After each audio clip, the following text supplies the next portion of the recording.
তাতানের জন্য একটা healthy and tasty evening snacks বানিয়েছিলাম। রাঙালু, আলু আর গাজর তিনটে ডুমো ডুমো করে কেটে জলে সিদ্ধ করতে বসিয়ে দিলাম।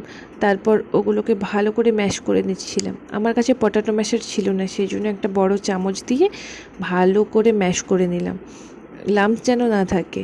ভালো করে ম্যাশ করে নেওয়ার পর ওতে একটুখানি পেঁয়াজ দিয়েছিলাম, তারপর সুজি দিয়েছিলাম। কাঁচা লঙ্কা দেওয়া যায় পেঁয়াজের সাথে, কিন্তু আমার বাচ্চা খাবে বলে আমি কাঁচা লঙ্কা দিইনি। সুজিটা পরিমাণ মতো দিয়ে দিয়েছিলাম, তারপরে একটু নুন দিলাম আর একদম অল্প একটু গোলমরিচের গুঁড়ো। বাচ্চা যদি ঝাল না খায় তাহলে গোলমরিচটা অ্যাভয়েড করাই যেতে পারে। আর বড়রা খেলে এতে মশলা, পেঁয়াজ, লঙ্কা অনেক কিছু দেওয়া যায়, আর এতে ডিমও দেওয়া যায়, কিন্তু আমি ওই দিন ডিমটা দিইনি। তারপর জল দিয়ে এরকম একটা স্মুথলি ব্যাটার বানিয়ে নিয়েছিলাম, আর ব্যাটারটাকে আমি 5 থেকে 10 মিনিটের জন্য ঢাকা দিয়ে রেখে দিয়েছিলাম।